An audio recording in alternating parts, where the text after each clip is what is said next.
ಜೀವಿಸುವಂತಹ ನಮ್ಮ ತಂದೆಯಾದ ದೇವರೇ, ನಿನ್ನ ಪರಿಶುದ್ಧವಾದ ನಾಮಕ್ಕೆ ಸ್ತೋತ್ರವಂದನೆ ಸ್ವಾಮಿ. ಕರ್ತನೇ, ಈ ಸಮಯದಲ್ಲಿ ಅಪ್ಪ ನಿಮ್ಮನ್ನು ಸ್ತುತಿಸಿ ಆರಾಧಿಸಿ ಮಹಿಮೆ ಪಡಿಸಿ ಘನಪಡಿಸ್ತೇನೆ ಸ್ವಾಮಿ.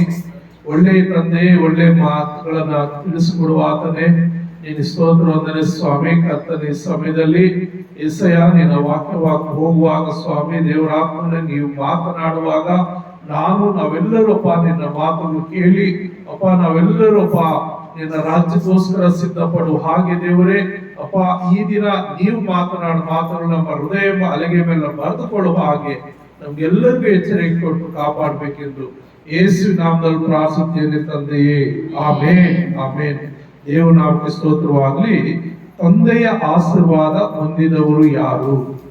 ಇವತ್ತು ವಾಕ್ಯಾಂಶ ತಂದೆಯ ಆಶೀರ್ವಾದ ಹೊಂದಿದವರು ಯಾರು ಎಂಬುದಾಗಿ ನಾವು ನೋಡುವಾಗ ಇಲ್ಲಿ ಮತ್ತಾಯ ಬರೆದ ಸುವಾರ್ತೆ 25ನೇ ಅಧ್ಯಾಯ 34ನೇ ವಚನದಲ್ಲಿ ಹೇಳುತ್ತದೆ, ಆಗ ಅರಸನು ತನ್ನ ಬಲಗಡೆಯಲ್ಲಿರುವವರಿಗೆ, ನನ್ನ ತಂದೆಯ ಆಶೀರ್ವಾದ ಹೊಂದಿದವರೇ ಬನ್ನಿರಿ, ಲೋಕಾದಿಯಿಂದ ನಿಮಗೋಸ್ಕರ ಸಿದ್ಧ ಮಾಡಿದ ರಾಜ್ಯವನ್ನು ಸ್ವಾಸ್ಥ್ಯವಾಗಿ ತೆಗೆದುಕೊಳ್ಳ್ರಿ. ಇಲ್ಲಿ ನಾವು ನೋಡುವಾಗ ಆಗ ಅರಸನು ತನ್ನ ಬಲಗಡೆಯಲ್ಲಿ ಇರುವವರಿಗೆ ಅಂತಿದೆ, ಎರಡು ಕಡೆ ಇರೋರಿಗೆ ಅಂತ ಹೇಳಿಲ್ಲ, ಇಲ್ಲ ನನ್ನ ಸುತ್ತಲೂ ಇರುವಂತವ್ರಿಗೆ ಅಂತ ಹೇಳಿಲ್ಲ. ನನ್ನ ಬಲಗಡೆಯಲ್ಲಿ ಇರುವವರಿಗೆ, ತನ್ನ ಬಲಗಡೆಯಲ್ಲಿರುವವರಿಗೆ. ಪ್ರಿಯ ನನ್ನ ಸಹೋದರ ಸಹೋದರಿ, ಇಲ್ಲಿ ಈ ವಾಕ್ಯದ ಒಂದು ಗೂಢಾರ್ಥ ಅರ್ಥ ಬಹಳವಾಗಿದೆ.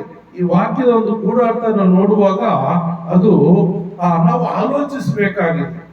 ಕಾರಣ ಎಡಕಡೆನೂ ಇದ್ದಾರೆ, ಬಲಗಡೆ ಇದ್ದಾರೆ, ಎಲ್ಲ ಕಡೆ ಜನರು ಇರ್ತಾರೆ. ಆದ್ರೆ ತನ್ನ ಬಲಗಡೆಯಲ್ಲಿರುವವರು ಮಾತ್ರ ಯೇಸು ಸ್ವಾಮಿ ಏನ್ ಹೇಳ್ತಾ ಇದ್ದಾನೆ, ನನ್ನ ತಂದೆಯ ಆಶೀರ್ವಾದ ಹೊಂದಿದವರೇ ಎಂಬುದಾಗಿ.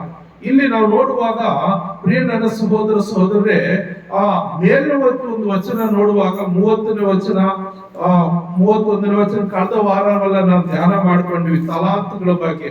5 ತಲಾಂತು, 2 ತಲಾಂತು, 1 ತಲಾಂತು ಬಗ್ಗೆ ನಾವು ಧ್ಯಾನ ಮಾಡಿದ್ವಿ. ಆ ಧ್ಯಾನ ಮಾಡಿದ ನಂತರ 1 ತಲಾಂತು ಉಳ್ಳವನು ಅವನು ಸೋಂಬೇರಾಗಿದ್ದನು, ಅವನು ಕೆಲಸ ಮಾಡಿದವನಾಗಿದ್ದನು, ಅವನು ನಂಬಿಕೆ ಇಲ್ಲದವನಾಗಿದ್ದನು, ಅವನು ಯಾವ ಕೆಲಸಕ್ಕೂ ಬಾರದಂತವನಾಗಿದ್ದನು, ಸಾಲದಿದ್ದಕ್ಕೆ ಆ ಯಜಮಾನನ ಮೇಲೆ ದೂರ ಹೇಳುವಂತವನಾಗಿದ್ದನು. ಆದ್ರಿಂದ ಅವನು ಕೊಟ್ಟಂತ ಆ 1 ತಲಾಂತನ್ನು ಕಿತ್ಕೊಂಡು ಆ ಇರೋವನಿಗೆ ಕೊಟ್ಟು ಅವನನ್ನು ಎಲ್ಲಿಗಾಕ್ತಾರೋ ಆ ಕತ್ತಲೆಗೆ ಹಾಕಿಬಿಡ್ರಿ ಅಂತ ಹೇಳಿ ಆಜ್ಞೆ ಕೊಡ್ತದೆ. ಅಲ್ಲಿ ಕತ್ತಲಲ್ಲಿ ಏನಿದೆ, ಅಲ್ಲಿ ಗೋಲಾಟವು ಕಟಕಟನೆ ಹಲ್ಲು ಕಡಿಯೋಣವು ಇರುವುದಾಗಿ. ಅಲ್ಲಿ ಗೋಲಾಟವು ಕಟಕಟನೆ ಹಲ್ಲು ಕಡಿಯೋಣ. ಒಂದು ನೋಡ್ರಿ, ನಾವು ಮಲಗುವಾಗ ಪಕ್ಕದಲ್ಲಿ ಯಾರಾದ್ರೂ ಸ್ವಲ್ಪ ಗೊರಕೆ ಇಟ್ಟರೆ ನಾವು ಇರಕ್ಕಾಗಲ್ಲ, ಒಂದು 5 ನಿಮಿಷ 10 ನಿಮಿಷ ಇರಕ್ಕಾಗಲ್ಲ. ಆದ್ರೆ ಇಲ್ಲಿ ನಿತ್ಯ 24 ಗಂಟೆ ಅಲ್ಲ, ಯುಗಾಂತರಗಳು ಆ ಕತ್ತಲೆ ಕೋಣೆಯಲ್ಲಿ ಇರ್ಬೇಕಾಗುತ್ತೆ. ಅಲ್ಲಿ ಏನಿರುತ್ತಂದ್ರೆ ಗೋಲಾಟ ಏನಿದೆ, ಗೋಲಾಟ. ಒಂದು ಮಗು, ಸಣ್ಣ ಮಗು ಹತ್ರ ನಾವು ಇರಕ್ಕಾಗಲ್ಲ. ಯಾರಾದ್ರೂ ಪಕ್ಕದಲ್ಲಿ ಜಗಳ ಮಾಡ್ತಾ ಇದ್ರೆ ಇರಕ್ಕಾಗಲ್ಲ. ಕುಟುಂಬದಲ್ಲಿ ಏನನ್ನ ಸ್ವಲ್ಪ ಹೆಚ್ಚು ಕಡಿಮೆ ಆದ್ರೆ ಸಮಾಧಾನ ಕಳ್ಕೊಳ್ತೀವಿ. ಈ ಮಧ್ಯದಲ್ಲಿ ನೋಡುವುದಾದ್ರೆ ಅನೇಕ ಕುಟುಂಬಗಳಲ್ಲಿ ಸಮಾಧಾನ ಇಲ್ಲದೆ ಸೂಸೈಡ್ ಮಾಡ್ಕೊಳ್ಳೋದು, ಕೆರೆಗಳಲ್ಲಿ ಬೀಳೋದು, ಆ ರೈಲಿಗೆ ಸಿಗೋದು, ಆಕ್ಸಿಡೆಂಟ್ಗಳಾಗೋದು, ಈ ರೀತಿ ಎಷ್ಟೋ ಆಗ್ತಾ ಇದೆ ಸಮಾಧಾನ ಇಲ್ಲದೆ. ಅಲ್ಲಿ ನೋಡಿದ್ರೆ ನರಕದಲ್ಲಿ ಗೋಲಾಟ ಕಟಕಟನೆ ಹಲ್ಲು ಕಡಿಯೋಣ ಇರ್ತದೆ ಅಂತ ಕತ್ತಲ ಕೋಣೆಯಲ್ಲಿ.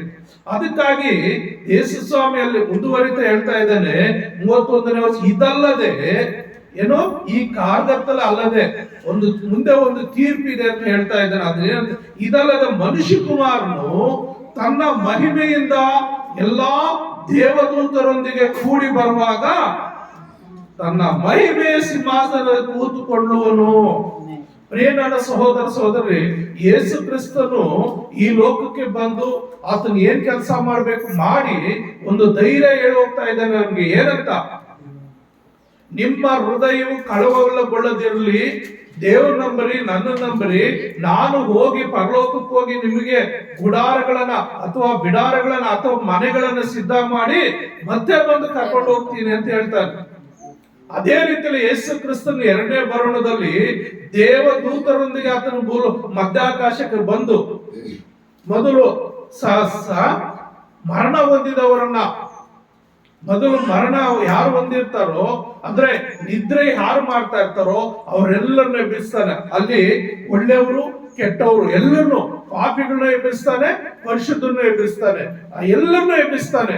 ಎಲ್ಲರನ್ನು ಎಬ್ಬಿಸಿ ಆತನ ಏನ್ ಮಾಡ್ತಾನೆ ಪ್ರಿಯ ನನ್ನ ಸಹೋದರ ಸಹೋದರರೇ, ಎಲ್ಲರನ್ನು ಎಬ್ಬಿಸಿ ಅಲ್ಲಿ ಏನ್ ಹೇಳ್ತಾ ಇದೆ, ತನ್ನ ಸಿಂಹಾಸನದಲ್ಲಿ ಕೂತ್ಕೊಳ್ಳುವನು ಮತ್ತು ಎಲ್ಲಾ ದೇಶಗಳ ಜನರು ಆತನ ಮುಂದೆ ಕೂಡಿಸಲ್ಪಡುವರು. ಕುರುಬನು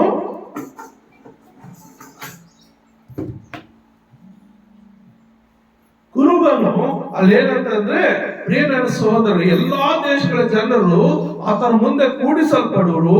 ಕುರುಬನು ಆಡುಗಳನ್ನು ಕುರಿಗಳನ್ನು ಬೇರೆ ಬೇರೆ ಮಾಡುವ ಪ್ರಕಾರ ಆತನು ಅವರನ್ನು ಬೇರೆ ಬೇರೆ ಮಾಡಿ ಕುರಿಗಳನ್ನು ತನ್ನ ಬಲಗಡೆಯಲ್ಲಿ ಹಾಡುಗಳನ್ನು ಎಡಗಡೆಯಲ್ಲಿ ನಿಲ್ಲಿಸುವನು ಎಂಬುದಾಗಿ. ಅಂದ್ರೆ ಒಬ್ಬ ಕುರುಬನು ಕುರಿ ಮೇಯಿಸಕ್ ಹೋದ್ರೆ ಅವನು ಸಾಯಂಕಾಲ ಮೇಯಿಸಿ ಜೊಟ್ಟಾಗಿ ಮೇಯಿಸ್ಕೊಂಡು ಬರ್ತಾನೆ. ಸಾಯಂಕಾಲ ಆದ್ರೆ ಕುರಿಗಳನ್ನೇ ಬೇರೆ ಕಡೆ ಮಾಡ್ತಾನೆ, ಹಾಡುಗಳನ್ನೇ ಬೇರೆ ಮಾಡ್ತಾನೆ.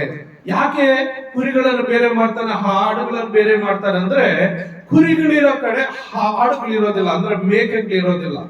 ಮೇಕೆಗಳು ಯಾವಾಗ್ಲಿದ್ರು ಆ ಒಂದು ಕಡೆ ಏನು ಸಮಾಧಾನವಾಗಿರೋದಿಲ್ಲ. ಮೇಕೆ ಜಾತಿ ಸಮಾಧಾನ ಇಲ್ಲದ ಜಾತಿ. ಅದು ಓಡಾಡ್ತಾ ಇರ್ತದೆ.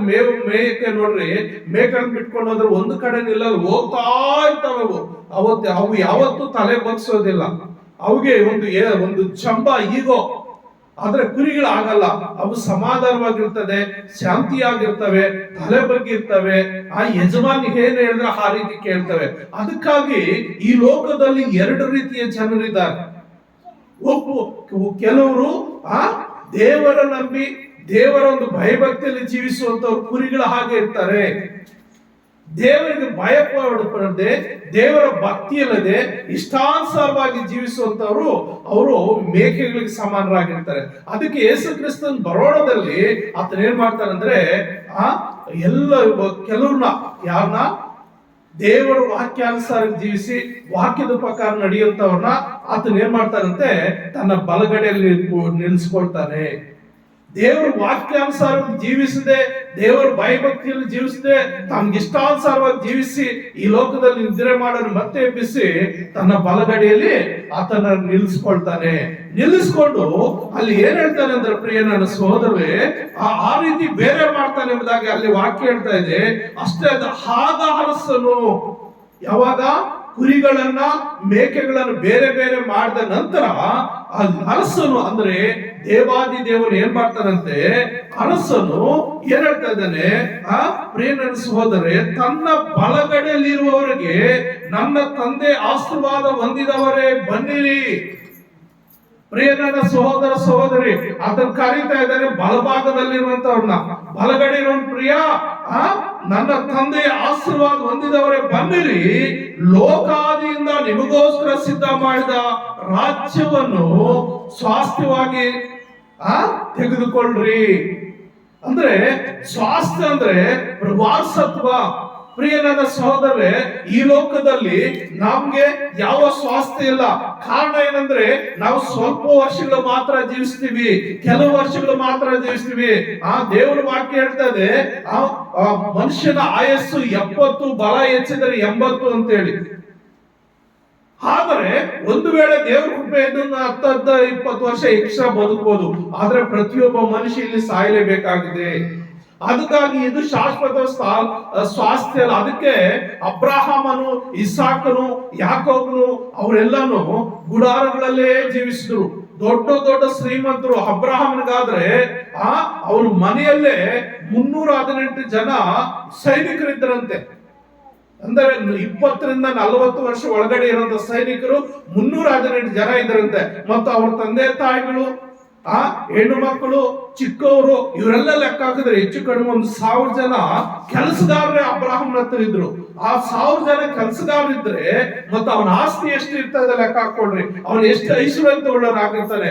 ಆದ್ರೂ ಕೂಡ ಅವನು ಗುಡಾರಗಳಲ್ಲೇ ಜೀವಿಸಿದ. ಕಾರಣ ಏನಂದ್ರೆ ಈ ಲೋಕ ನನ್ ಶಾಶ್ವತವಲ್ಲ, ಈ ಲೋಕ ನನಗೆ ಶಾಶ್ವತವಲ್ಲ, ನನ್ನ ಲೋಕ ಪರದೇಶಿ, ಅಂದ್ರೆ ಪರಲೋಕ, ಅಂದ್ರೆ ದೇವರ ಲೋಕ, ಅಂದ್ರೆ ಸ್ವರ್ಗ. ನಾನು ಸ್ವರ್ಗಕ್ಕೆ ಸ್ವಾಸ್ಥ್ಯ, ಅದು ನನ್ನ ಸ್ವಾಸ್ಥ್ಯ, ಇದು ನನ್ನ ಸ್ವಾಸ್ಥ್ಯವಲ್ಲ. ಹಾಗಾಗಿ ಈ ಲೋಕದಲ್ಲಿ ಯಾವುದೋ ಒಂದು ಕಟ್ಟಡದ ಮನೆಯಲ್ಲಿ ನಾನು ವಾಸ ಮಾಡಲ್ಲ ಅಂತೇಳಿ ತಂದೆ, ಮಗ ಮತ್ತು ಮೊಮ್ಮಗ ಈ 3 ಜನ ಕೂಡ ಅವ್ರ ಮಕ್ಕಳೆಲ್ಲನು ಗುಡಾರಗಳಲ್ಲೇ ವಾಸಿಸಿದ್ರಲ್ಲಿ. ಕಾರಣ ಏನಂದ್ರೆ ಈ ಲೋಕ ನನ್ನದಲ್ಲ, ಈ ಲೋಕ ನನ್ನದಲ್ಲ. ಇಲ್ಲಿ ನಾವು ಏನು ಯಾತ್ರಿಕರು, ಅಂದ್ರೆ ಪರದೇಶಿಗಳು. ನಾವು ಈ ಲೋಕ ಸ್ವಲ್ಪ ದಿವಸ ಬಂದು ಸ್ವಲ್ಪ ದಿವಸ ಇದ್ದು ನಾವು ಹೊರಟು ಹೋಗುವಂತವ್ರು. ಹಾಗಾಗಿ ಈ ಲೋಕ ನಮ್ಗೆ ಶಾಶ್ವತವಲ್ಲ ಅಂತ ಹೇಳಿ ಅವರು ಈ ಲೋಕದಲ್ಲಿ ದೇವರ ವಾಕ್ಯಾನುಸಾರವಾಗಿ ಜೀವಿಸ್ತಾ ಇದ್ರು. ಆ ಅಬ್ರಾಹಮನ ವಾರಸತ್ವದಲ್ಲಿ ಯಾರ್ಯಾರು ಜೀವಿಸ್ತಾರೋ, ದೇವರ ವಾಕ್ಯವನ್ನು ಕೇಳಿ ವಾಕ್ಯ ಪ್ರಕಾರ ಜೀವಿಸಿ ಆ ಕರ್ತನಾದ ಯೇಸು ಕ್ರಿಸ್ತನೇ ನಿಜವಾದ ದೇವರೆಂಬ ಕಂಡುಕೊಂಡು ಬ್ಯಾಪ್ಟಿಸಮ್ ತೆಗೆದುಕೊಂಡು ಆತನೊಟ್ಟಿಗೆ ಜೀವಿಸುವಂತವ್ರನ್ನ ಆತನ ಏನ್ ಮಾಡ್ತಾನೆ, ತನ್ನ ಬಲಗಡೆಯಲ್ಲಿ ಕೊಡ್ತಾನೆ. ಆ ಮುಂದಕ್ಕೆ ನಾವು ನೋಡುವಾಗ ಪ್ರಿಯ ನನ್ನ ಸಹೋದರನೇ, ಆ ಬಲಗಡೆಯಲ್ಲಿರೋರಿಗೆ ತನ್ನ ರಾಜ್ಯಕ್ಕೆ ಆಹ್ವಾನ ಕೊಡ್ತಾ ಇದ್ದಾನೆ. ಯಾಕಂದ್ರೆ ಆತನ ಹೇಳ್ತಾ ಇದ್ದಾನೆ 35ನೇ ವರ್ಷದಲ್ಲಿ ತೆಗೆದುಕೊಂಡು, ನಾನು ಹಸಿದಿದ್ದೇನು ನನಗೆ ಊಟ ಕೊಟ್ರಿ. ಏನಂತೆ, ಯಾಕೆ ಅವರು ಬಲಗಡೆಯಲ್ಲಿ ಕರ್ಕೊಂಡಿದ್ದಾನಂದ್ರೆ ಈ ಲೋಕದಲ್ಲಿ ದೇವರು ನಮ್ಮನ್ನು ಇಟ್ಟಿರುವುದು ನಮ್ಮ ಸ್ವಾರ್ಥಕ್ಕೆ ನಾವು ಜೀವಿಸಬೇಕು ಅಂತಲ್ಲ, ನಮ್ಮ ಸ್ವಾರ್ಥಕ್ಕಾಗಿ ನಾವು ಜೀವಿಸಬೇಕು ಅಂತಲ್ಲ. ದೇವರು ಈ ಲೋಕದಲ್ಲಿ ನಮ್ಮನ್ನು ಇಟ್ಟಿರೋದು ಇತರಿಗೆ ಸಹಾಯಗಳು ಮಾಡುವುದಕ್ಕಾಗಿ, ಇತರಿಗೆ ದಾನ ಧರ್ಮ ಮಾಡುವುದಕ್ಕಾಗಿ, ಹೊಟ್ಟೆ ಹಸಿದವನಿಗೆ ಆಹಾರ ಕೊಡುವುದಕ್ಕಾಗಿ, ದಾಹವುಳ್ಳವನಿಗೆ ನೀರು ಕೊಡುವುದಕ್ಕಾಗಿ. ಇಲ್ಲಿ ಮುಂದೆ ನಾವು ನೋಡುತ್ತೇವೆ, ನಾನು ಬಾಯಾರಿದ್ದೇನು ನನಗೆ ಕುಡಿಯುವುದಕ್ಕೆ ಕೊಟ್ರಿ, ಪರದೇಶಿ ಆಗಿದ್ದೇನು ನನ್ನನ್ನು ಸೇರಿಸಿಕೊಂಡ್ರಿ, ಬಟ್ಟೆ ಇಲ್ಲದವನಾಗಿದ್ದೇನು ನನಗೆ ಉಡುವುದಕ್ಕೆ ಕೊಟ್ರಿ, ರೋಗದಲ್ಲಿ ಬಿದ್ದಿದ್ದನು ನನ್ನನ್ನು ಆರೈಕೆ ಮಾಡುವುದಕ್ಕೆ ಬಂದಿರಿ, ಸೆರೆಮನೆಯಲ್ಲಿದ್ದೆನು ನನ್ನನ್ನು ನೋಡುವುದಕ್ಕೆ ಬಂದಿರಿ ಎಂದು ಹೇಳಿದನು.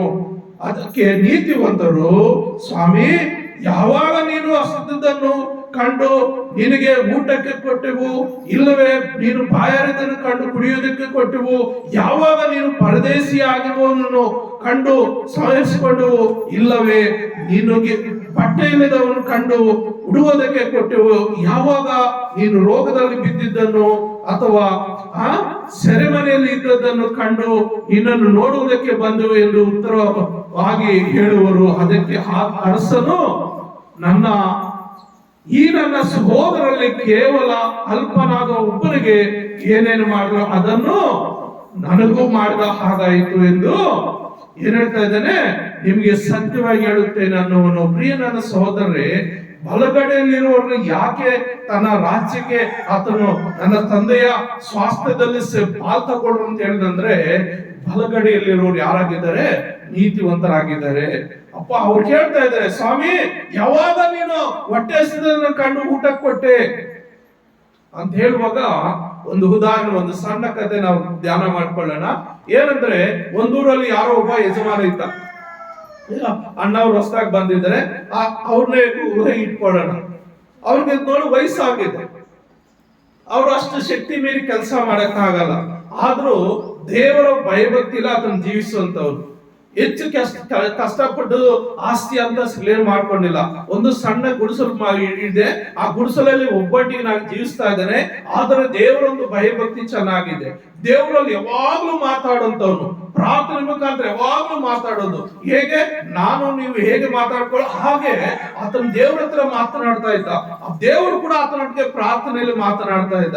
ಒಂದು ಸಾರಿ ಪ್ರಾರ್ಥನೆ ಮಾಡ್ತಾ ಸ್ವಾಮಿ, ಈ ಬಡವ್ರ ಮನೆಗೆ ಒಂದು ಸಾರಿ ನೀನು ಬಂದಿಲ್ಲ ಅಲ್ಲ ಸ್ವಾಮಿ, ಒಂದು ಸಾರಿ ಬಂದು ನಾನು ಅತಿಥಿ ಸ್ವೀಕರಿಸು, ನನ್ನ ಮನೆಗೂ ಯಾವಾಗ ಬರ್ತೀಯ ಸ್ವಾಮಿ ಅಂದ್ರೆ, ಎಸ್ ಸ್ವಾಮಿ ಪ್ರಾರ್ಥನೆ ಮುಖಾಂತರ ಆತ್ಮದಲ್ಲಿ ಮಾತನಾಡ್ತಂತೆ.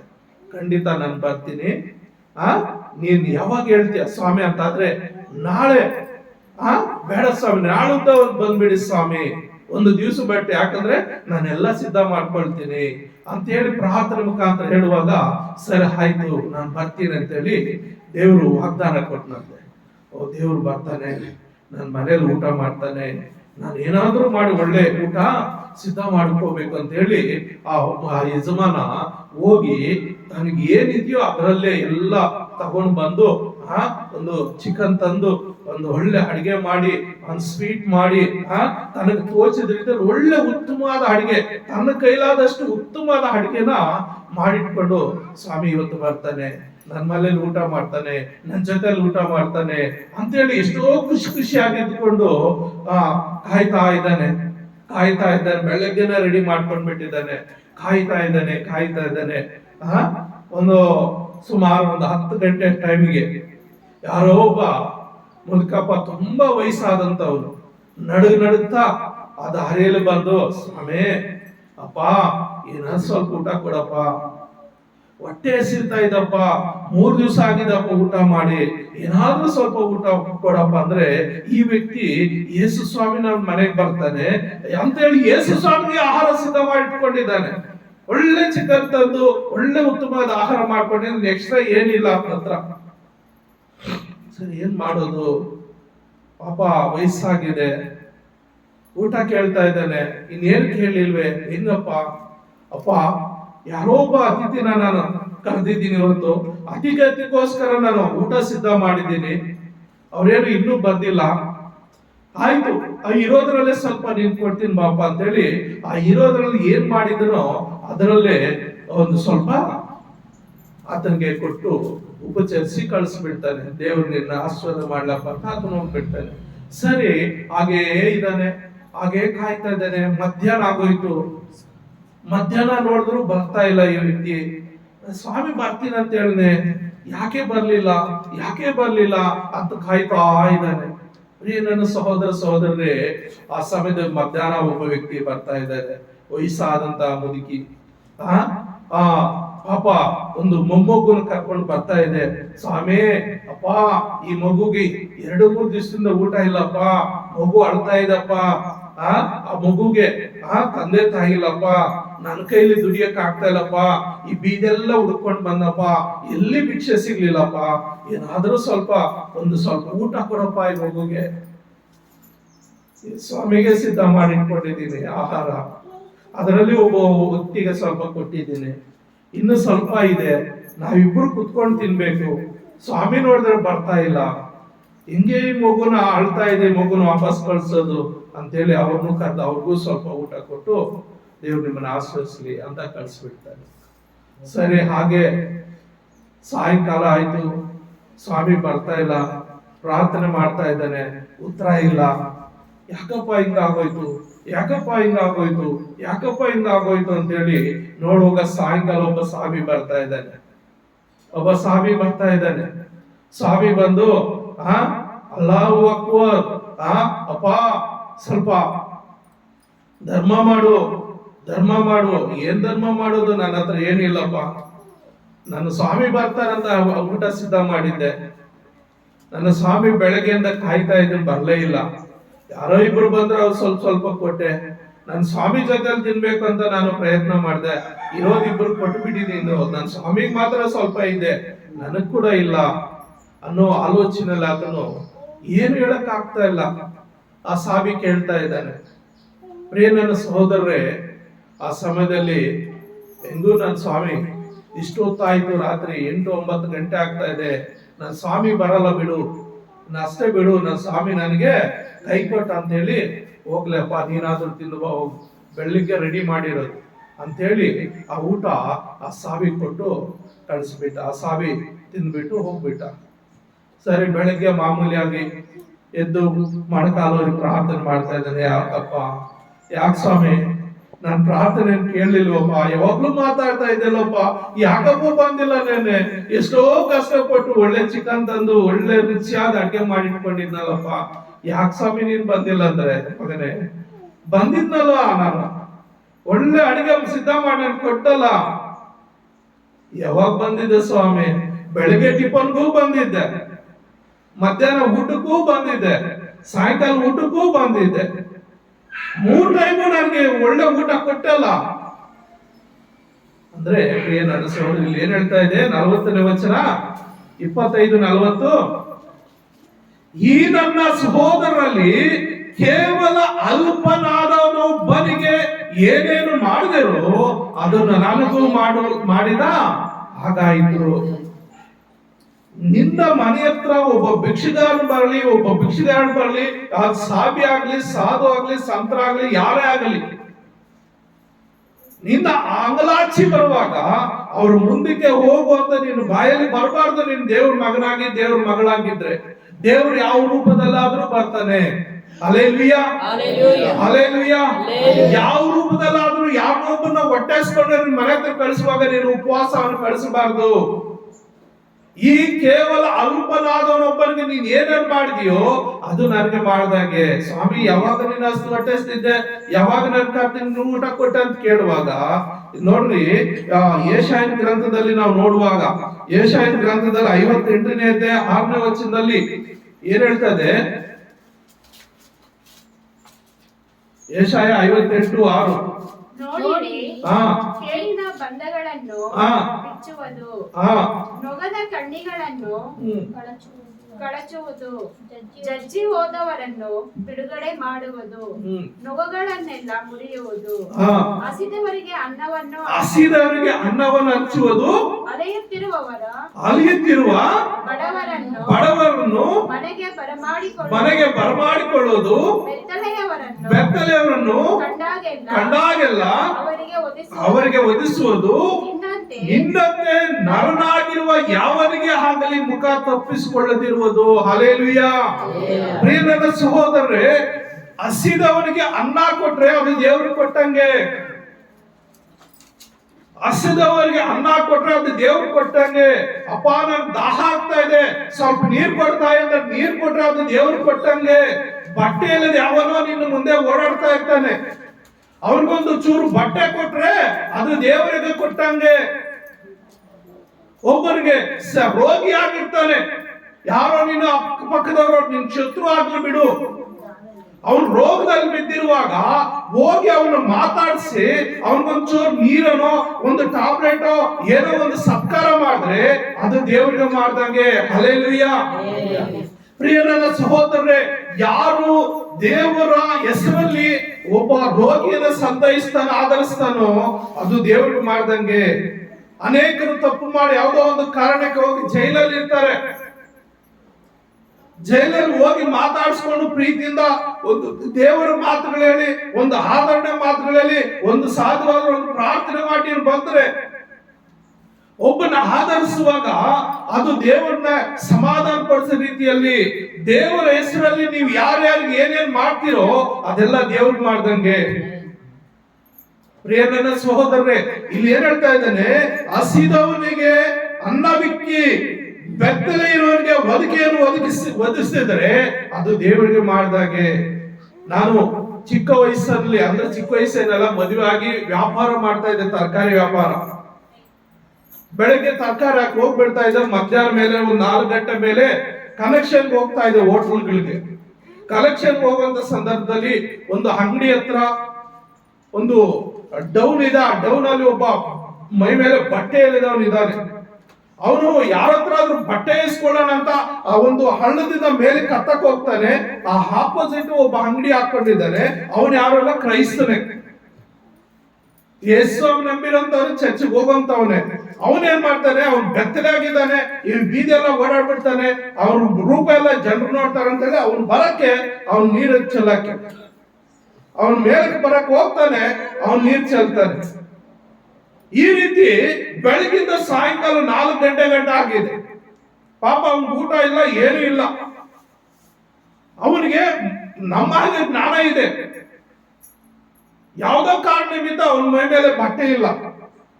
ಆಮೇಲೆ 4 ಗಂಟೆ ಕಲೆಕ್ಷನ್ ಹೋಗಿ ನಾನು ಪರಿಚಯ ಹಂಗೆ ಏನಪ್ಪಾ ಹೇಗೆ ಅಂತ ಮಾತಾಡಕ್ ಹೋದ್ರೆ, ಅಯ್ಯೋ ಕೆಟ್ಟದಾಗಿ ಯಾವ ಮಗನು ಬೆಳಗ್ಗಿಂದ ತಲೆ ತಿಂತಾ ಇದ್ದಾನಪ್ಪ, ಮೈ ಮೇಲೆ ಬಟ್ಟೆ ಇಲ್ಲ, ಮೇಲೆ ಕತ್ತತ್ತಿ ಬರ್ತಾನೆ, ಇಲ್ಲೆಲ್ಲ ಹೆಂಗಸರಿದ್ದಾರೆ, ಮನೆಯಲ್ಲೆಲ್ಲ ಹೆಂಗಸರಿದ್ದಾರೆ ಅಂತ ಹೇಳುವಾಗ ವಿನಯ ಯಾಕೆ ಆತರ ಪಡ್ತೆ, ಅವನಿಗೆ ಕಷ್ಟ ಏನೋ ನಾನು ವಿಚಾರಿಸ್ತೀನಿ. ಅವನು ಹುಚ್ಚು ಹೋಗ್ಬೇಡ ಅಂತಾನೆ. ಪರವಾಗಿಲ್ಲ ಇರಪ್ಪ, ನಾನು ಬರ್ತೀನಿ ಅಂತ ಹೇಳಿ ಹೋಗಿ ಆತನ ಹತ್ರ ಮಾತಾಡ್ತಾರೆ. ಏನ್ ಬೇಕು, ಏನ್ ಕಾಲನಿಕೆ ಅಂತ ತೆಲುಗಲ್ಲಿ ಕೇಳಿದ್ರೆ, ಇಲ್ಲ ಏನ್ ಬೇಕು ನಿಮ್ಗೆ ಗೊತ್ತಿಲ್ಲ ಅವನ ಭಾಷೆ, ಅವನು ಯಾವ ಹಿಂದಿಯವನು, ನಮ್ ಭಾಷೆನೇ ಗೊತ್ತಿಲ್ಲ. ಆಮೇಲೆ ಏನ್ ಬೇಕು ಹೇಳಂದ್ರೆ ಕಪಡವನ ಅಂತಾನೆ, ಮೈ ತೋರಿಸ್ತಾ ಇದ್ದಾನೆ, ಬಟ್ಟೆ ಬೇಕು ಅಂತೇಳಿ.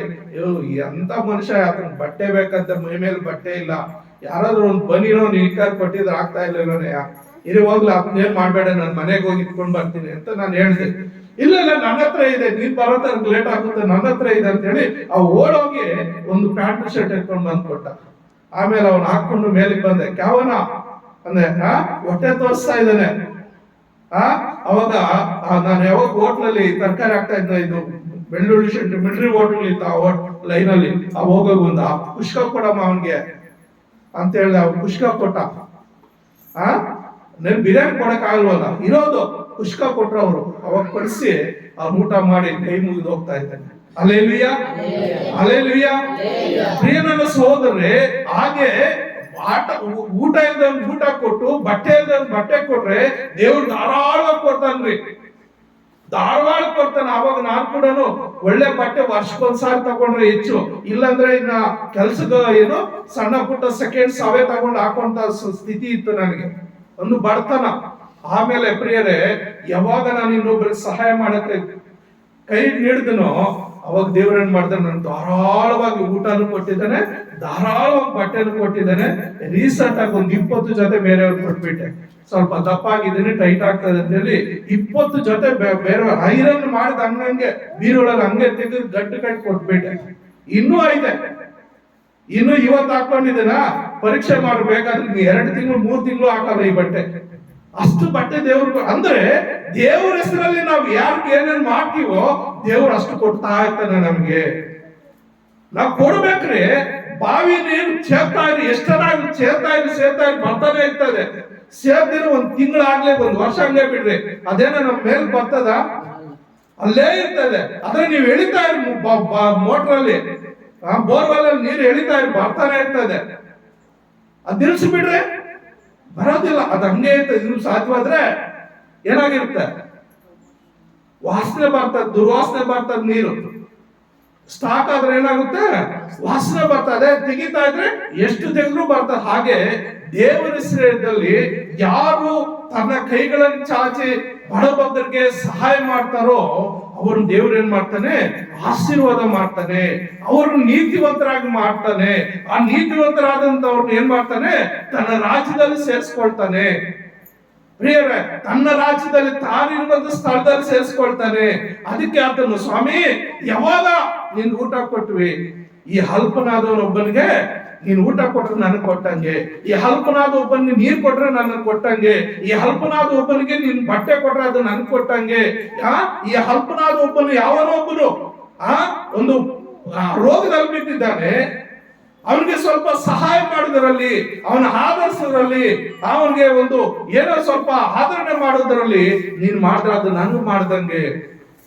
ಪ್ರಿಯ ನನ್ನ ಸಹೋದರ ಸಹೋದರಿ, ನೋಡ್ರಿ, ಕೊಡುವಂತ ಕೈ ಯಾವತ್ತೂ ಬತ್ತಿ ಹೋಗೋದಿಲ್ಲ. ಕೊಡುವಂತ ಕೈ ಯಾವತ್ತೂ ಬತ್ತಿ ಹೋಗೋದಿಲ್ಲ. ಅದು ಯಾವತ್ತಿದ್ರು ಕೊಡುವ ರೀತಿಯಲ್ಲೇ ದೇವರು ಆಶೀರ್ವಾದ ಮಾಡ್ತಾ ಇರ್ತಾನೆ. ಯಾವಾಗ ನಾವು ಕೊಡುವುದನ್ನ ಕಲಿತೀವೋ ದೇವರು ಅದೇ ರೀತಿಯಲ್ಲಿ ಧಾರಾಳವಾಗಿ ಕೊಡ್ತಾನೇ ಇರ್ತಾನೆ. ಕೆಲವರು ಪಿಸ್ನಾರಿಗಳಿರ್ತಾರೆ, ಅವ್ರ ಆಸ್ತಿಗಳು ಸಂಪಾದನೆ ಮಾಡ್ಕೊಂತಾರೆ. ಒಂದ್ ವೇಳೆ ಆಸ್ತಿಗಳು ಸಂಪಾದನೆ ಮಾಡ್ಕೊಂಡ್ರೆ ಅವ್ರು ತಿನ್ನಲ್ಲ, ಅದನ್ನ ಅವ್ರು ಕೂಡಿಟ್ಕೊಳ್ತಾರೆ. ರೀಸೆಂಟ್ ಆಗಿ ಗೌರಿಬಿದೂರಲ್ಲಿ ಯಾರು ನನ್ನ ಸ್ನೇಹಿತರು ಒಬ್ರು ಹೇಳ್ತಾ ಇದ್ರು, ಏನಂತಂದ್ರೆ ಶೆಟ್ಟಿಗರಂತ ಯಾರೋ ದೊಡ್ಡ ಆಸ್ತಿ ಮಾಡ್ಬಿಟ್ಟಿದ್ದಾನೆ ಅಂತ, ಕೋಟಿಗಳಿದೆ ಅಂತ ಆಸ್ತಿ, ಮಕ್ಕಳು ಇಲ್ಲ, ಗಂಡ ಹೆಂಡತಿ ಇಬ್ರೆ. ಮೊದಲು ಹೆಂಡತಿ ಸತ್ತೋಯ್ತಂತೆ. ಅವಾಗೂ ಯಾರ ಟ್ರಸ್ಟ್ಗಳಿಗೆಲ್ಲ ಬರ್ದಿಲ್ಲ, ಏನು ಆತ್ನು ಯಾರಿಗೂ ಮಾಡಿಲ್ಲ, ಒಬ್ಬನೇ ಅಡಿಗೆ ಮಾಡ್ಕೊಂಡು ತಿಂತಾ ಇದ್ದಂತೆ. ಅಂಗಡಿಗಳು ಕೂಡಿಸಿ ಕೂಡಿಸಿ ಕೂಡಿಸಿ ಕೊನೆಗೆ ಆತ್ಮ ಸತ್ತೋಗ್ಬಿಟ್ನಂತೆ. ಆಸ್ತಿ ಎಲ್ಲಾನ ಯಾರೋ ಪರಪಾಲ, ಯಾರೋ ಚಿಕ್ಕಪ್ಪರೋ ದೊಡ್ಡಪ್ಪರೋ ಯಾರೋ ಇರ್ತಾರಲ್ಲ ಸೈಡ್ಗೆ, ವಾರಸದಾರ ಉಟ್ಕೊಂಡ್ ಬಿಡ್ತಾ ಎಲ್ಲ ಅವ್ರಿಗಾಗೋದು. ಹಾಗೆ ನೆಮ್ಮದಿಯಾಗಿ ಊಟ ಕೂಡ ಮಾಡ್ತಾ ಇರ್ಲಿಲ್ವಂತದ್ದು. ಆ ರೀತಿ ಸಂಪಾದನೆ ಮಾಡಿದೆಲ್ಲನೋ ಯಾರು ಪರರ ಪಾಲಾಗಿ ಹೋಗ್ಬಿಡ್ತದೆ. ಅದೇ ದೇವರ ಹೆಸರಲ್ಲಿ ನಾವು ಸಹಾಯ ಮಾಡುವಾಗ ಅಲ್ಲಿ ಏನ್ ಹೇಳ್ತಾ ಇದ್ದಾನೆ, ಈ ಅಲ್ಪನಾದವನೊಬ್ಬನಿಗೆ ನೀವ್ ಏನೇನ್ ಮಾಡ್ತೀರೋ ನೋಡ್ರಿ. ಇಲ್ಲಿ ಅಲ್ಲಿ ನಾವು 10ನೇ ವಚನ 58ನೇ ಅಧ್ಯಾಯ 10ನೇ ವಚನ, ಯೆಶಾಯ 58 10ನೇ ವಚನ ಏನ್ ಹೇಳುತ್ತೆ, ನಿಮಗೆ ಪ್ರಿಯವಾದದ್ದನ್ನು ಹಸಿದವರಿಗೆ ಒದಗಿಸಿ. ಇನ್ನು ಸ್ವಲ್ಪ ಮೇಲಿಂದ ನಿಮಗೆ ಪ್ರಿಯವಾದದ್ದನ್ನು ಹಸಿದವರಿಗೆ ಒದಗಿಸಿ ಕುಗ್ಗಿದವರ ಆಸೆಯನ್ನು ನೆರವೇರಿಸಿದರೆ ಆಗ ನಿಮಗೆ ಕತ್ತಲಲ್ಲಿ ಬೆಳಕು ಉದಯಿಸುವುದು, ನಿಮ್ಮ ಅಂಧಕಾರ ಪರಿಹಾರವಾಗಿ ಮಧ್ಯಾಹ್ನವಾಗುವುದು. ಹಲ್ಲೆಲೂಯಾ. ಪ್ರಿಯರ ಸಹೋದರರೇ, ನಿಮಗೆ ಪ್ರಿಯವಾದದ್ದನ್ನು ಹಸಿದವರಿಗೆ ಒದಗಿಸಿ ಕುಗ್ಗಿದವರ ಆಸೆಯನ್ನು ನೆರವೇರಿಸಿದರೆ ಆಗ ನಿಮಗೆ ಕತ್ತಲಲ್ಲಿ ಬೆಳಕು ಉದಯಿಸುವುದು. ಅಂದ್ರೆ ನೀವೆಷ್ಟು ಬಡತನದಲ್ಲಿದ್ರು, ಎಷ್ಟು ಕಷ್ಟದಲ್ಲಿದ್ರು, ಕತ್ತಲಂದ್ರೆ ಎಷ್ಟು ಶಾಪಗ್ರಸ್ತ ಪಾಪದಲ್ಲಿ ಜೀವಿಸಿದ್ರು, ನೀವು ಮಾಡುವಂತ ಒಂದು ಒಂದು ಉಪಚಾರ ದೇವರು ಅನ್ಯಾಯಸ್ಥನಲ್ಲ, ಮರ್ತು ಹೋಗೋದಿಲ್ಲ. ಅದನ್ನ ಏನ್ ಮಾಡ್ತಾನೆ, ನೀನ್ ಸಹಾಯ ಮಾಡ್ತಾನೆ. ಇನ್ನು ಕತ್ತಲಲ್ಲಿ ಏನಂತೆ, ಬೆಳಕು ಮೂಡುವುದಂತೆ. ಮತ್ತು ಏನ್ ಹೇಳ್ತಾ ಇದ್ದಾನೆ ಮುಂದಕ್ಕೆ, ನಿಮ್ಮ ಅಂಧಕಾರವು ಪರಿಹಾರವಾಗಿ ಮಧ್ಯಾಹ್ನವಾಗುವುದು. ಅಂದ್ರೆ ನಿಮ್ಮೆಲ್ಲ ಕಷ್ಟ, ನಿಮ್ಮೆಲ್ಲ ಬಡತನ, ನಿಮ್ಮೆಲ್ಲ ದರಿದ್ರತೆ, ನಿಮ್ಮೆಲ್ಲ ಶಾಪ ದೋಷ ಎಲ್ಲವೂ ಪರಿಹಾರವಾಗಿ ಮಧ್ಯಾಹ್ನ ಬೆಳಕು ಹೆಂಗಿರ್ತದೆ ಹೇಳ್ರಿ? ಬೆಳಗಿನ ಬೆಳಕು ಹೆಂಗಿರುತ್ತೆ, ಮಧ್ಯಾಹ್ನ ಬೆಳಕು ಹೆಂಗಿರುತ್ತೆ? ಬೆಳಗ್ಗೆ ಸೂರ್ಯ ಹುಟ್ಟುವಾಗ ಬೆಳಕು ಕಡಿಮೆ ಇರ್ತದೆ, ಶಾಖ ಕಡಿಮೆ ಇರ್ತದೆ. ಇವಾಗ ಮಧ್ಯಾಹ್ನ ಇವಾಗ ಹೋದ್ರೆ ಆಚೆ ಎಲ್ಲಿ ಕತ್ತಲನ್ನದೇ ಕಾಣಲ್ಲ, ಅಷ್ಟು ಸೂರ್ಯನ ಬೆಳಕು ಈ ಭೂಮಿ ಮೇಲೆ ಬೀಳ್ತಾ ಇರ್ತದೆ. ಹಾಗೆ ಆ ಕುಟುಂಬ ಅಷ್ಟು ಅದ್ಭುತವಾಗಿ ಆಶೀರ್ವದಿಸಲ್ಪಡ್ತದಂತೆ. ಈ ಲೋಕ ಒಂದು ವೇಳೆ ಅಯ್ಯೋ ನಾನು ಇಷ್ಟು ಮಾಡ್ತಾ ಇದ್ದೀನಿ, ಇಲ್ಲೇನು ಆಶೀರ್ವಾದ ಮಾಡ್ತಾ, ಇಲ್ಲಿ ಒಂದು ವೇಳೆ ನೀನ್ ಸಿದ್ದಿದ್ರು ದೇವ್ರ ಸ್ತೋತ್ರ ಹೇಳಿ. ಅಬ್ರಹಾಮ ಇಸಾಕ್ ಯಾಕೊಬ್ರು ಈ ಲೋಕದಲ್ಲಿ ಅವರು ಮನೆಗಳು ಕಟ್ಕೊಳ್ಳಿಲ್ಲ ಅಂತ ನಾ ಸ್ಟಾರ್ಟಿಂಗ್ ಅಲ್ಲಿ ಹೇಳಿದೆ. ಕಾರಣ ಏನಂದ್ರೆ ಅವ್ರಿಗಾಗಿ ಪರಲೋಕದಲ್ಲಿ ಮನೆ ಕಟ್ಟಲ್ಪಡ್ತಾ ಇತ್ತು. ಹಾಗಾಗಿ ನಿನಗೋಸ್ಕರ ನನಗೋಸ್ಕರ ಆತನ ಪರಲೋಕದಲ್ಲಿ ಮನೆ ಕಟ್ಲಿಕ್ಕಿದ್ದಾನೆ, ಕಟ್ತಾ ಇದ್ದಾನೆ, ಕಟ್ಟಿದ್ದಾನೆ. ನೀವು ಇಲ್ಲಿ ಆತ್ಮಿಕವಾಗಿ ಎಷ್ಟು ಚೆನ್ನಾಗಿ ಬೆಳೆದು ಬಂದ್ರೆ ಅಷ್ಟು ನಿನ್ನ ಹಂತ ಹಂತವಾಗಿ ಬರ್ತದೆ. ನೀನು ಒಂದೊಂದು ದಿನ ದೇವರಲ್ಲಿ ನೀನ್ ಮಾರ್ಪಾಟ ಆದ್ರೆ ಅಲ್ಲಿ ನಿನ್ಗೆ ಒಂದು ಬಿಡಾರ ಮನೆ ಕಟ್ಟಲ್ಪಡ್ತಾ ಇದೆ.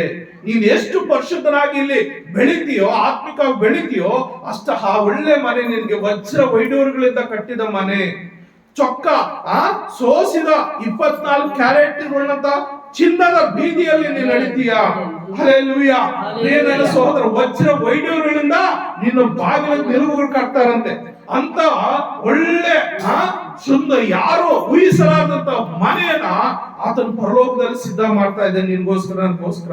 ಅದು ನಿಜವಾದ ಸ್ವಾಸ್ಥ್ಯ. ಅದಕ್ಕೆ ಹೇಳ್ತಾ ಇದ್ದೇನೆ, ಏನು ಬಲಗಡೆ ನಿಂತವ್ರಿಗೆ ನನ್ನ ತಂದೆಯ ಆಶೀರ್ವಾದ ಬಂದಿದವರೇ, ನೀವೆಲ್ಲರೂ ಬಂದು ನಿಮಗೆ ಸಿದ್ಧವಾದಂತ ಸ್ವಾಸ್ಥ್ಯವನ್ನ ತೆಗೆದುಕೊಳ್ರಿ.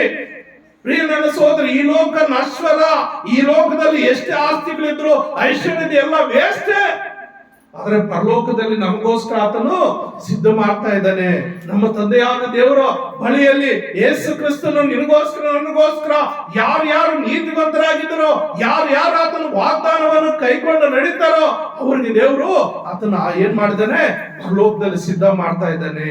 ಅಲ್ಲಿ ಮುಂದೆ 11ನೇ ವಚನ ನೋಡುವಾಗ, ಮತ್ತು ಯೆಹೋವನು ನಿಮ್ಮನ್ನು ನಿತ್ಯವೂ ನಡೆಸುತ್ತಾ ಮರುಭೂಮಿಯಲ್ಲಿಯೂ ನಿಮ್ಮ ಆತ್ಮನು ತೃಪ್ತಿಗೊಳಿಸಿ ನಿಮ್ಮ ಎಲುಬುಗಳನ್ನು ಸಸಾರ ಮಾಡುವನು.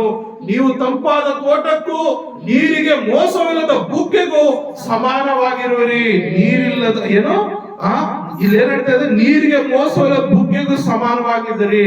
ಅಂದ್ರೆ ಪ್ರಿಯ ನನ್ನ ಸಹೋದರೇ, ಈ ಒಂದು ವಾಕ್ಯ ಏನ್ ಹೇಳ್ತಾ ಇದೆ, ನಮ್ಗೆ ಕಲಿಸ್ಕೊಡ್ತದೆ ಅಂದ್ರೆ ನಾವು ಬಡತನದಲ್ಲಿ ಸಿರಿವಂತರಾಗಿರ್ತೀವಿ. ಹಲ್ಲೆಲೂಯಾ. ಬಡತನದಲ್ಲಿ ಸಂತೋಷವಾಗಿರ್ತೀವಿ, ಬಡತನದಲ್ಲಿ ಯಥಾರ್ಥವಾಗಿರ್ತೀವಿ, ಬಡತನದಲ್ಲಿ ಇನ್ನೊಬ್ಬರಿಗೆ ಕೈ ಚಾಚುವಂತವರಾಗಿರ್ತೀವಿ. ಉಳ್ಳಂತವ್ರು ಕೊಡಲ್ಲ, ಅವ್ರನ್ನ ಸೇರಿಸ್ಕೊತಾ ಇರ್ತಾರೆ. ಆದ್ರೆ ನಮ್ಮಂತವ್ರು ಈ ಬಡವರು ಭಿಕ್ಷುಕರು ಇವರೆಲ್ಲ ಎಲ್ಲಿ ಬರ್ತಾರೆ, ಯಾವ ಬೀದಿಗಳಲ್ಲಿ ಓಡಾಡ್ತಾರೆ? ಸಣ್ಣ ಪುಟ್ಟ ವ್ಯಾಪಾರಿಗಳೆಲ್ಲ ಯಾವ ಬೀದಿಗಳಲ್ಲಿ ಓಡಾಡ್ತಾರೆ? ಬಡವ್ರ ಮಧ್ಯದಲ್ಲೇ ಓಡಾಡ್ತಾರೆ. ಅವರು ಬಡವ್ರ ಮನೆಗಳಿಗೆ ಭಿಕ್ಷುಗಳು ಬರ್ತಾರೆ, ಸಾಹುಕಾರ ಮನೆಗಳಿಗೆ ಹೋಗಲ್ಲ. ಅವರು ಭಿಕ್ಷುಗಾರರೆಲ್ಲ ಸಾಹುಕಾರ ಮನೆಗಳಿಗೆ ಹೋಗೋದು ನೋಡಿದ್ರೆ ನೀವು? ಆ ಬೀದಿಗಳೆಲ್ಲ ಹೋಗಲ್ಲ. ಯಾಕಂದ್ರೆ ಅವ್ರೆಲ್ಲ ಬೀಗ ಚಿಲ್ಕ ಹಾಕೊಂಡು ಒಳಗಡೆ ಇರ್ತಾರೆ, ಆಚೆನೆ ಬರಲ್ಲ, ಬಾಯಿ ಪಡ್ಕೊಂಡ್ರು ಅವ್ರು. ಅದಕ್ಕೆ ಬಡವರು ಪಾಪ ದಿಕ್ಕಲಿದವರೆಲ್ಲ ಬಡವ್ರ ಮಧ್ಯದಲ್ಲೇ ಅವ್ರು ತಿರುಗಾಡ್ತಾರೆ. ಏನೋ ಇವರೇ ಕಷ್ಟ ಗೊತ್ತಿರೋರು ಸ್ವಲ್ಪ ಹಾಕ್ತಾರೆ ಅಂತ ಹೇಳಿ. ಅದಕ್ಕೆ ಪ್ರಿಯರೇ, ಈ ಲೋಕದಲ್ಲೂ ಒಂದು ವೇಳೆ ಬಡವರಾಗಿರ್ಬೋದು, ಆದ್ರೆ ನೀತಿವಂತರಾಗಿ ಜೀವಿಸಬೇಕು. ಅಲ್ಲಿ ಏನ್ ಹೇಳ್ತಾರೆ, ನೀತಿವಂತರು 37ನೇ ವಚನ, ಅದಕ್ಕೆ ನೀತಿವಂತರು ಸ್ವಾಮಿ ಯಾವಾಗ ನೀನು ಹಸಿದ ಅಂದ್ರೆ ನೀತಿವಂತರು, ಪ್ರಿಯ ನನ್ನ ಸಹೋದರೇ, ನೀತಿವಂತರೇ ಯಾವಾಗಲೂ ಸಹಾಯ ಮಾಡುವಂತದ್ದು. ಹಾಗಾಗಿ ಪ್ರಿಯ ನನ್ನ ಸಹೋದರೇ, ಇಲ್ಲಿ ನಾವು ನೋಡ್ತೇವೆ ಹೆಚ್ಚಿಗೆಲ್ಲ 18-12 ಕೂಡ ಹಸಿದವನಿಗೆ ಅನ್ನವಿಕ್ಕಿ ಬೆತ್ತಲೆಯವನಿಗೆ ಒದಿಕೆಯನ್ನು ಒದಗಿಸುವನು ಆಶೀರ್ವಾದವಂತ ನಿಮ್ಮದಾಗಿ. ಪ್ರಿಯ ನನ್ನ ಸಹೋದರರೇ, ದೇವರ ವಾಕ್ಯಕ್ಕೆ ಯಾರು ವಿಧೇಯರಾಗಿ ಯಾರು ಜೀವಿಸ್ತಾರೋ ಅವನು ದೇವರು ಏನ್ ಮಾಡ್ತಾನೆ, ಆಶೀರ್ವಾದ ಮಾಡ್ತಾನೆ. ಅಷ್ಟೇ ಅಲ್ಲದೆ ಈ ಎಡಗಡೆಯಲ್ಲಿ ಇರುವಂತ ಸ್ಥಿತಿ ಏನು, ಇದುವರೆಗೂ ಬಲಗಡೆ ಇರೋ ಸ್ಥಿತಿ ನಾವು ಕಂಡುಕೊಂಡ್ವಿ, ಬಲಗಡೆಯಲ್ಲಿರುವಂತ ಆಶೀರ್ವಾದ ನಾವು ಕಂಡುಕೊಂಡ್ವಿ. ದೇವರು ನಾವು ಸ್ತೋತ್ರವಾಗಲಿ. ಎಡಗಡೆ ಇರುವಂತವ್ರ ಸ್ಥಿತಿ 41ನೇ ವಚನ ಓದಮ್ಮ, 25. ಹಲ್ಲೆಲೂಯಾ. ಮತ್ತಾಯ ಬರೆದ ಸುವಾರ್ತೆ 25 41ನೇ ವಚನ, 41ನೇ ವಚನ. ಅದಕ್ಕೆ ಅವರು ಆಮೇಲೆ 41ನೇ ವಚನ, ಆಮೇಲೆ ಆತನು ಎಡಗಡೆಯಲ್ಲಿರುವವರಿಗೆ ಶಾಪಗ್ರಸ್ತರೇ, ನನ್ನನ್ನು ಬಿಟ್ಟು ಪಿಶಾಚನಿಗೂ ಅವನ ದೂತರಿಗೂ ಸಿದ್ಧ ಮಾಡಿರುವ ನಿತ್ಯ ಬೆಂಕಿಯೊಳಗೆ ಹೋಗಿರಿ.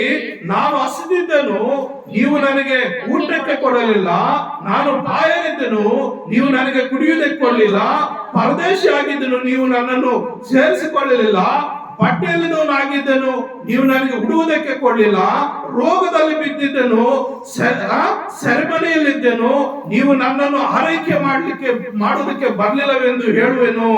ಅದಕ್ಕೆ ಅವರು ಸಹ, ಸ್ವಾಮಿ ಯಾವಾಗ ನೀನು ಹಸಿದದ್ದನ್ನು, ನೀನು ಬಾಯಾರಿದ್ದನ್ನು, ನೀನು ಪರದೇಶಿಯಾದದ್ದನ್ನು, ಬಟ್ಟೆ ಇಲ್ಲದವನಾಗಿದ್ದನ್ನು, ರೋಗದಲ್ಲಿ ಬಿದ್ದಿದ್ದನ್ನು, ಸೆರೆಮನೆಯಲ್ಲಿದ್ದನ್ನು ಕಂಡು ನಿನಗೆ ಉಪಚಾರ ಮಾಡದೆ ಹೋದೆವು ಅನ್ನುವರು. ಆಗಾತನು, ನೀವು ಈ ಕೇವಲ ಅಲ್ಪವಾದವರಲ್ಲಿ ಒಬ್ಬನಿಗೆ ಏನೇನು ಮಾಡದೆ ಹೋದಿರೋ ಅದು ನನಗೂ ಮಾಡದೆ ಹೋದ ಹಾಗಾಯಿತು ಎಂದು ನಿಮಗೆ ಸತ್ಯವಾಗಿ ಹೇಳುವೆನು ಅನ್ನುವನು. ನೋಡ್ರಿ, ಈ ಲೋಕದಲ್ಲಿ ಒಬ್ಬ ಬಡವನಿಗೆ ನೀವೇನು ಮಾಡ್ಲಿಲ್ಲ ಅಂದ್ರೆ ಅದು ದೇವ್ರಿಗೆ ಮಾಡದೇ ಇದ್ದಂಗೆ. ಒಬ್ಬ ಬಡವನಿಗೆ ನೀನೇನ್ ಸಹಾಯ ಮಾಡ್ತೀಯೋ ಅದೆಲ್ಲ ದೇವ್ರಿಗೆ ಮಾಡ್ದಂಗೆ. ಪ್ರಿಯ ನನ್ನ ಸಹೋದರೇ, ಈ ಲೋಕ ನಮ್ಗೆ ಶಾಶ್ವತವಲ್ಲ, ಈ ಲೋಕ ನಮ್ಗೆ ಶಾಶ್ವತವಲ್ಲ. ನಮ್ಮ ಶಾಶ್ವತವಾದ ಲೋಕ ಪರಲೋಕ, ನಮ್ಗೆ ಶಾಶ್ವತವಾದ ಲೋಕ ಪರಲೋಕ. ಅದಕ್ಕಾಗಿ ಆ ಪರಲೋಕದ ಭಾಗ್ಯವನ್ನು ನಾವು ಹೊಂದಿಕೊಳ್ಳೋದಕ್ಕಾಗಿ, ಯುಗಾಂತರ ಜೀವಿಸುವಂತ ಭಾಗ್ಯವನ್ನು ಹೊಂದಿಕೊಳ್ಳೋದಕ್ಕಾಗಿ ನಾವೇನಾಗ್ಬೇಕು, ದೇವರ ವಾಕ್ಯಾನುಸಾರವಾಗಿ ಈ ಲೋಕದಲ್ಲಿ ಜೀವಿಸಬೇಕು, ದೇವರ ವಾಕ್ಯಕ್ಕೆ ಅನುಸಾರವಾಗಿ ಜೀವಿಸಬೇಕು. ದೇವರ ವಾಕ್ಯಕ್ಕೆ ಅನುಸಾರ ಬೇಕಂದ್ರೆ ನಾವು ದೇವರ ಹತ್ರ ಕಲಿಬೇಕು, ದೇವರ ಹತ್ರ ಮಾತಾಡ್ಬೇಕು, ದೇವರ ಹತ್ರ ಮಾತಾಡ್ಬೇಕು. ಏನಂತ ಮಾತಾಡ್ಬೇಕು? ಅಪ್ಪ, ನನ್ನೊಟ್ಟಿಗೆ ನೀನ್ ಮಾತನಾಡಪ್ಪ, ನಾನು ಈ ಲೋಕದಲ್ಲಿ ಯಾವ ರೀತಿ ಜೀವಿಸಬೇಕು, ಈ ಲೋಕದಲ್ಲಿ ಯಾವ ರೀತಿ ಬದುಕಬೇಕು, ಯಾವ ರೀತಿ ನಾನು ನೀತಿವಂತನಾಗಬೇಕು, ಯಾವ ರೀತಿ ಒಳ್ಳೆಯದನ್ನು ಮಾಡ್ಬೋದು, ಯಾವ ರೀತಿ ನಾನು ಈ ಲೋಕದಲ್ಲಿ ಮುಂದೆ ಸಾಗ್ಲಿಕ್ಕೆ ಸಾಧ್ಯ ಅಂತೇಳಿ ದೇವರೊಟ್ಟಿಗೆ ಮಾತನಾಡಬೇಕು. ಮಾತನಾಡುವಾಗ ದೇವ್ರ ಏನ್ ಮಾಡ್ತಾನೆ, ಆಶೀರ್ವಾದ ಮಾಡ್ತಾನೆ. ದೇವ್ರ ಹತ್ರ ಯಾರು ಮಾತಾಡಲ್ವೋ ದೇವ್ರು ಕೂಡ ಅವ್ರ ಹತ್ರ ಮಾತನಾಡಕ್ಕೆ ಸಾಧ್ಯವಿಲ್ಲ. ಆಗ್ಲೇ ನಾನು ಸ್ಟಾರ್ಟಿಂಗ್ ಒಂದು ಹಾಡು, ಒಂದು ಚರಣ ಆಡ್ಬೇಕು ಅಂತ ಅನ್ಕೊಂಡೆ. ಹಾಗಾಗಿ ಪ್ರಿಯ ನನ್ನ ಸಹೋದರೇ, ಖಂಡಿತವಾಗ್ಲು ದೇವರ ಹತ್ರ ಮಾತನಾಡ್ಬೇಕು. ಇಲ್ಲಿ ಯಾರು ಹುಟ್ಟಿದ ತಕ್ಷಣನೇ ತಾಯಿ ಗರ್ಭದಿಂದ ಎಲ್ಲರೂ ಕಲ್ತ್ಕೊಂಡ್ ಬಂದಿಲ್ಲ. ದೇವರ ಹತ್ರ ಮಾತನಾಡೋದು ದೇವ್ರು ಕಲ್ಸ್ಕೊಡ್ತಾನೆ. ಒಬ್ಬ ಮಗು ಸ್ಕೂಲ್ಗೆ ಹೋದ್ರೆ ಕಲಿತಾಳೆ, ಹಾಗೆ ದೇವರ ಆಲಯಕ್ಕೆ ಬಂದ್ರೆ ಪ್ರತಿ ವಾರ ನಾವು ದೇವ್ರ ಮಾತುಗಳು ಕಲಿತೀವಿ. ದೇವರ ಹತ್ರ ಕೇಳ್ಬೇಕು, ಅಪ್ಪ ನನ್ನ ಹತ್ರ ಮಾತನಾಡಪ್ಪ, ನೀನ್ ಮಾತನಾಡಿದ್ರೆ ನಾನು ಕಲಿಯಕ್ಕೆ ಸಾಧ್ಯ. తెలుగాడు నాతో మాట్లాడు ప్రభువా, నీవే మాట్లాడుమయ్యా, నాతో మాట్లాడు ప్రభువా, నీవే మాట్లాడుమయ్యా, నీవు పలికితే నాకు మేలయ్యా, నీవు పలికితే నాకు మేలయ్యా, నీ దర్శనమే నాకు చాలయ్యా, నీ దర్శనమే నాకు చాలయ్యా, నాతో మాట్లాడు ప్రభువా, నీవే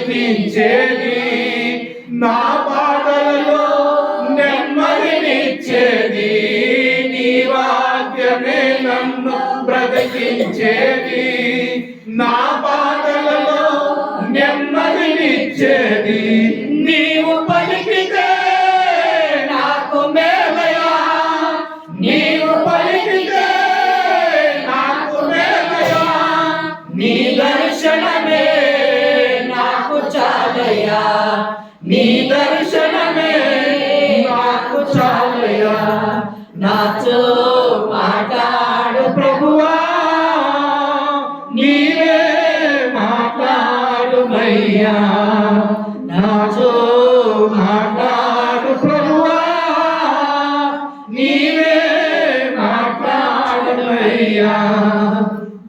ప్రియ ನನ್ನ ಸಹೋದರ, ನನ್ನ ಸಹೋದರಿ, ದೇವರು ನಿನ್ನೊಟ್ಟಿಗೆ ಮಾತನಾಡ್ತಾನೆ. ನೀನು ಕೇಳಬೇಕು ಆತನೊಟ್ಟಿಗೆ.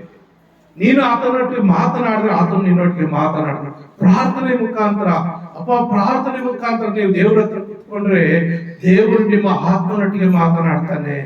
ದೇವರು ಮನುಷ್ಯರ ಮುಖಾಂತರ ಬಂದು ನಿಮಗೆ ಸಂತೈಸ್ತಾನೆ, ಆಧರಿಸ್ತಾನೆ.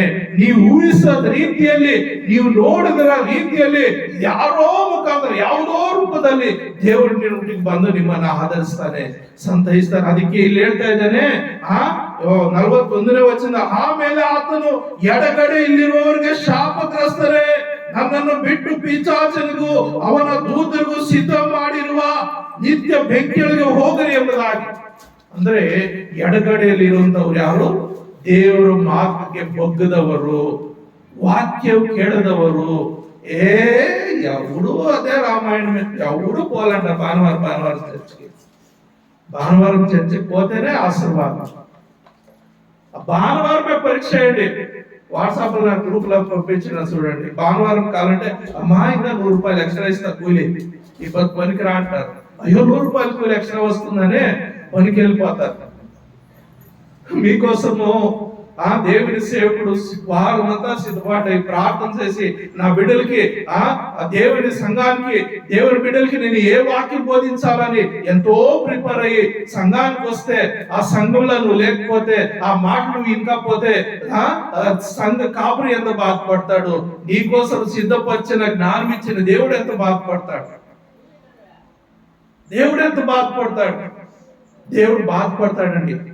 ఖండితంగా నా బిడ్డల కోసము ఏదో మంచి మాటలు చెప్పాలని, నా సేవక హృదయంతో నేను మాట్లాడాలని సిద్ధపాటు చేస్తే నా బిడ్డ రాలేదే, నా మాట వినలేదే, తన జీవితాన్ని సరిచేసుకోలేదే, తన కుటుంబాన్ని సరిచేసుకోలేదే అని ఆయన ఎంతో బాధపడతాడు, ಎಷ್ಟೋ ಬಾಧೆ ಪಡ್ತಾನ್ರಿ.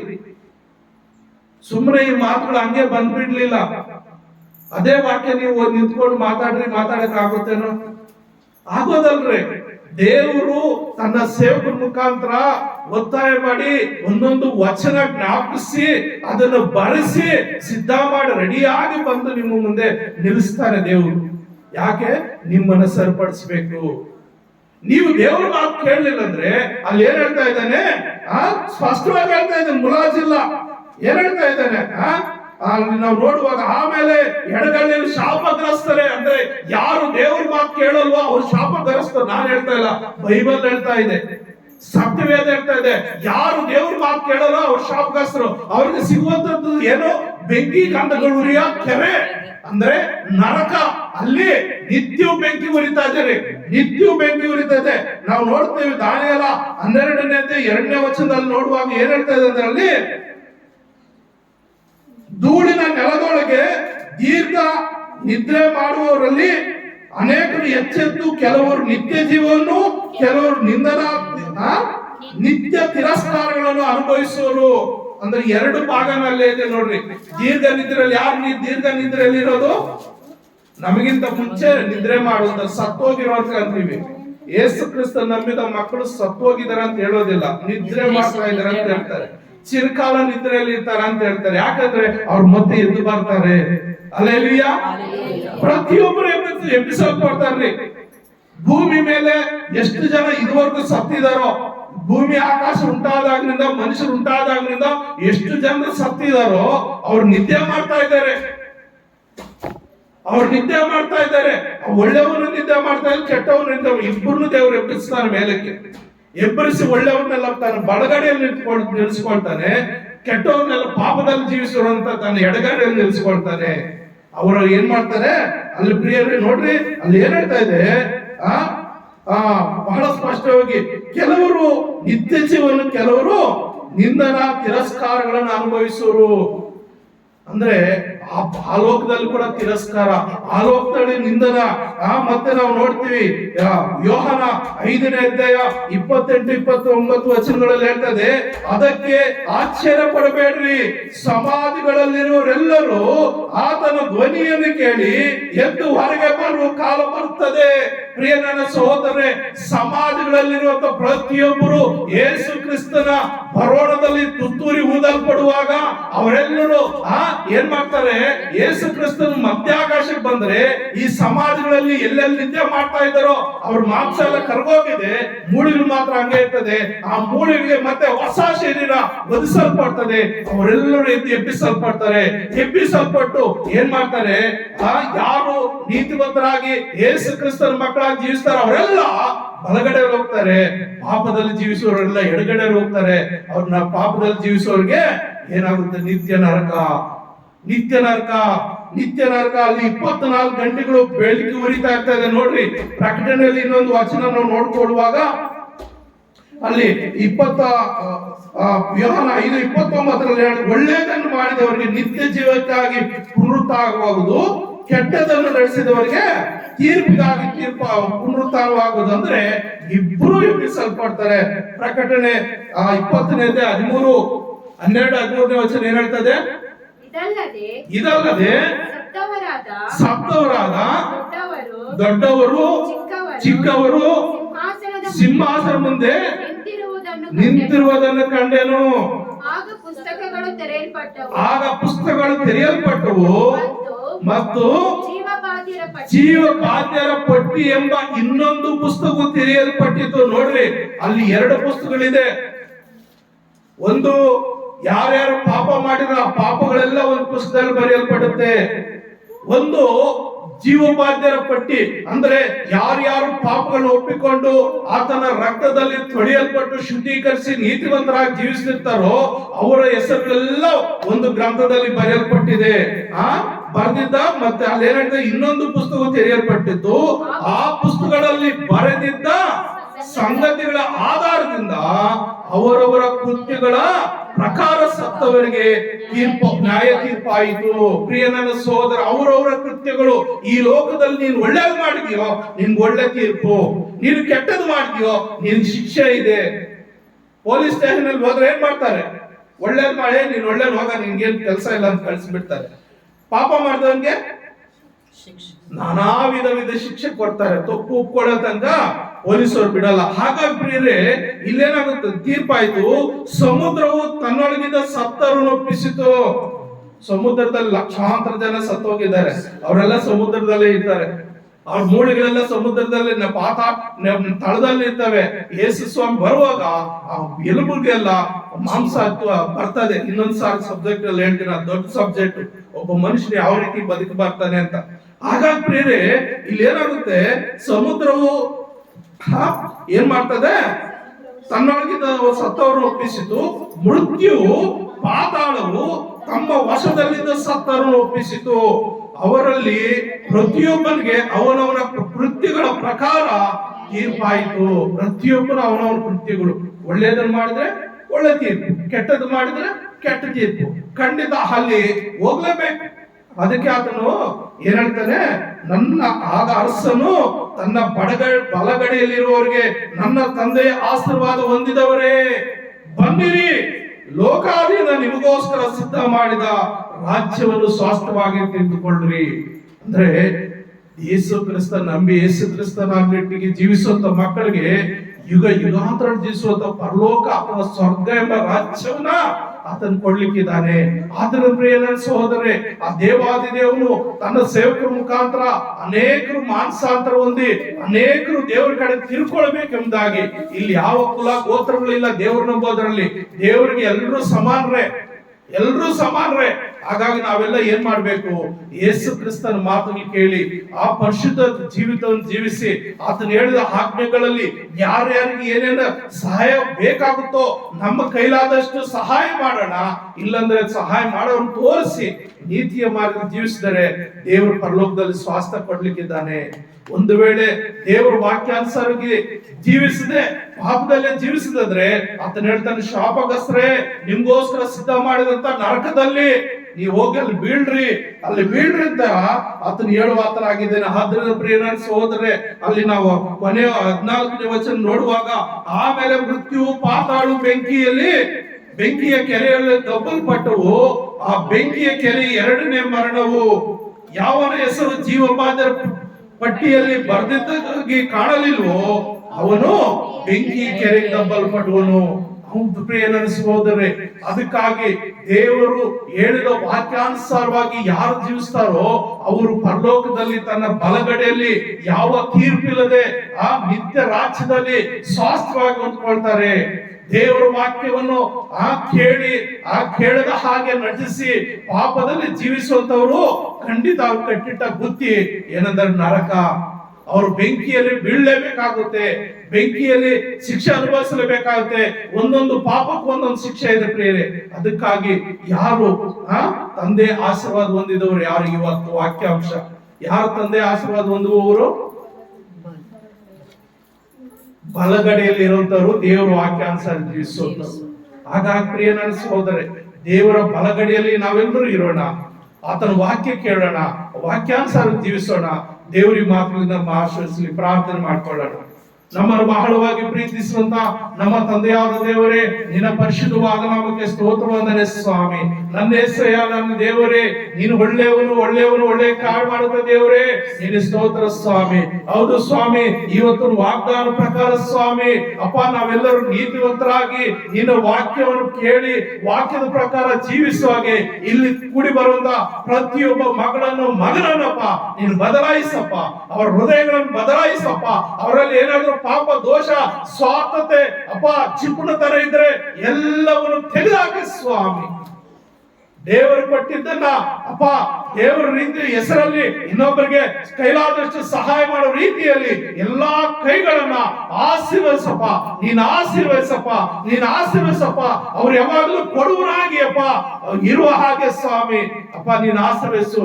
ಯಾರು ತೆಗೆದ ಕೈ ಈ ರೀತಿ ಮಾಡ್ಕೊಳ್ಳದೆ ಸ್ವಾಮಿ, ಈ ರೀತಿ ಇನ್ನೊಬ್ಬರು ಕೊಡುವ ರೀತಿಯಲ್ಲಿ ಎಲ್ಲ ಹಸ್ತಗಳನ್ನ ಆಶೀರ್ವದಿಸಪ್ಪ. ಈ ವಾಕ್ಯ ಕೇಳಿದ ಪ್ರತಿಯೊಬ್ಬ ಮಗನನ್ನು ನೀನು ಆಶೀರ್ವದಿಸಿ, ನಿನ್ನ ರಾಜ್ಯಕ್ಕಾಗಿ ನೀತಿಗಾಗಿ ತಾಕೋಪಟ್ಟು ಅಪ್ಪ ಬಲಗಡೆಯಲ್ಲಿರುವಂತ ಅಪ್ಪ ಕುರಿಗಳ ರೀತಿಯಲ್ಲಿ ಪರಲೋಕದಲ್ಲಿ ನಿನ್ನ ಸ್ವಾಸ್ಥ್ಯದಲ್ಲಿ ಸೇರುವಂತ ಸೌಭಾಗ್ಯವನ್ನು ಎಲ್ಲರಿಗೂ ಕೊಟ್ಟು ಆಶೀರ್ವದಿಸಬೇಕೆಂದು ನಜರೇತಿನ ಯೇಸುವಿನ ಒಂದೇ ನಾಮದಲ್ಲಿ ಪ್ರಾರ್ಥಿಸಿ ಬೇಡಿ ಬಂದಿದ್ದೇನೆ ತಂದೆಯೇ. Amen, amen, amen.